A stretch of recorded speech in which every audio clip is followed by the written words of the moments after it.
Part 3 of this multi-part series on the Mariepskop Pass covers the section from the 8th to the 12th kilometer, which is mostly tarred or concreted and includes the steepest parts of the ascent. If you intend driving this pass, it's very important to watch parts 1 and 2 first, which contain the Google Earth orientation clips as well as other important information pertaining to historical, safety, technical and tourism. The next 2 kilometers offers various vistas on either side of the road, and the gradient is a little kinder here at around 1 in 12. A Y junction appears here at the 8 kilometer point, which also marks the start of the tarred section of the pass. The step up from gravel to tar is quite sharp, so clear it at a dead slow speed. The gravel track that leads away to the right is the access road to the Glacieri waterfall, which we tackle as part of the descent. The quality of this paved section is very good, but don't relax too much as the gradients are steep and there are numerous extremely sharp corners which require gearing down to first gear from time to time. If you're driving a four-wheel drive vehicle, remember to unlock the center diff to prevent axle wind-up on the tar. The road keeps its northerly heading and the gradient starts to get very steep as altitude is gained.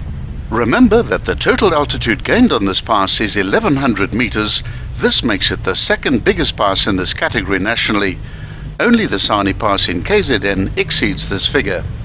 The roadway here is smothered in dense indigenous forests and there's often thick mountain mist present, giving the road an eerie atmosphere.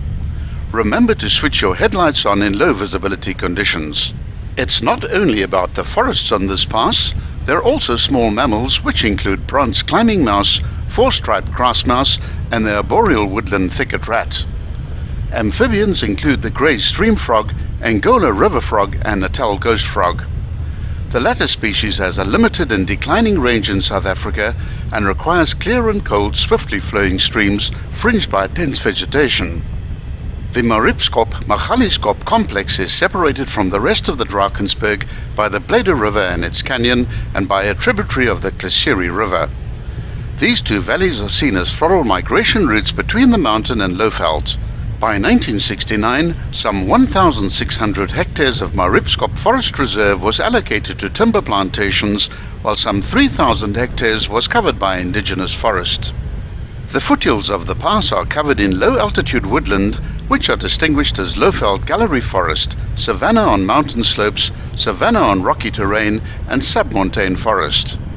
In the mountain's higher reaches, the high mountain grassland is locally replaced by a type of fynbos vegetation.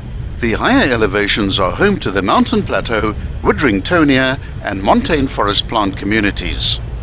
The subpopulation of the Kaapsehoop cycad, which once occurred on the rocky slopes of Mariepskop, is virtually extinct due to human factors and the fusarium fungus that attacked their cones. The good quality road that we drive on today is mainly thanks to the development of the Mariepskop radar station, which commenced during the 1950s. The aim of Project NatSec, in other words, a project of national security, included the establishment of radar stations near the boundaries of the Transvaal province, which could give an early alert in the event of an aerial attack from adjacent states. The first road to the summit was completed in February 1957. This access road was improved during late 1961, which facilitated the completion of the radar station, which was operational by the 18th of November 1965. At the 11-kilometer mark there's an intersection. If you continue straight on the road, it will take you to the old radar station, which is 1 kilometer away. The route to the true summit involves turning left at this intersection. The gradients now level off and become more undulating. On a clear day, the views from this section are breathtaking. Mountain streams cascade under the road, whilst ferns and other indigenous plants offer a different perspective to the dense forests experienced on the ascent.